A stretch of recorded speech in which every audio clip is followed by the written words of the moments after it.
Earlier this year, the Department of Corrections removed nearly 4 dozen women from an addiction recovery center in Madison County. Officials say they're investigating allegations of mistreatment.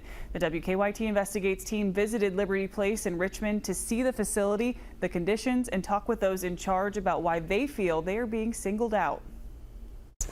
It's a 18-bed dormitory, and the ladies, when they first arrive, we are gathering some background information on them. It may not look like much. When we see a woman in scrubs, we know they just got here. This room is known as SOS, Safe Off the Streets. It's the first stop in many women's journey to sobriety. They're the most important woman in the house, because if they're going to leave, they will likely leave in those first few days. It's very scary. Karen Atkins is with the Kentucky River Foothills Development Council. They own Liberty Place in Richmond. They're going to be given, the rules of the house, how it works. It's a peer-driven program that's very important. The 108-bed Women's Recovery Center was founded back in 2008. 55 of those beds are reserved for Kentucky Department of Corrections referrals. But in mid-February, DOC says they removed 46 women from the premise, citing allegations of mistreatment pending an internal investigation. So even though they took our residents, did all this stuff, and said we were doing all these terrible things, they still provide us a new contract. So it just raises questions on what the intent is. WKYT Investigates requested the email communications regarding Liberty Place from the Department of Corrections.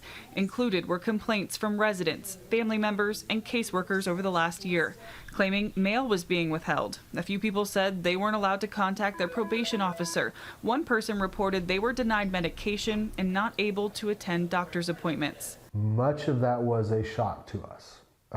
Things that we were not aware of, things that had not been brought to our attention in any capacity before. Yet the most egregious was claims that a woman was tied to a wooden chair for 8 hours for smiling too much. That accusation, I think, was the catalyst that kind of put us in this situation, but it's been unfounded, unsubstantiated. There's no evidence that supports it. Mountain Comprehensive Care Center handles the day-to-day operations here. They tell me with cameras throughout the facility, the accusation was blatantly false. Now, through documents given to Liberty Place, it appears the state has additional questions regarding the way the 12-step program is implemented. From that conversation, it was expressed to us that they didn't quite understand the model. There was confusion in some of that, and that they were reviewing the model to determine if or what changes they want to make. Dr. Brant Briggs believes the removal of the women ultimately caused more harm than good. What does this do to them in the middle of their recovery? For some people, and I can specifically answer this, for some of the people removed went back to jail because they ended up disrupting, and then they were sent to another place where all new set of, you're starting all over again, brand new set of rules, all these different things, that your living environment has changed. However, he admits it has opened the door for inward reflection. I think it's always important to recognize where you can grow and where you can improve. Now they'll wait. Liberty Place for answers and the women for healing.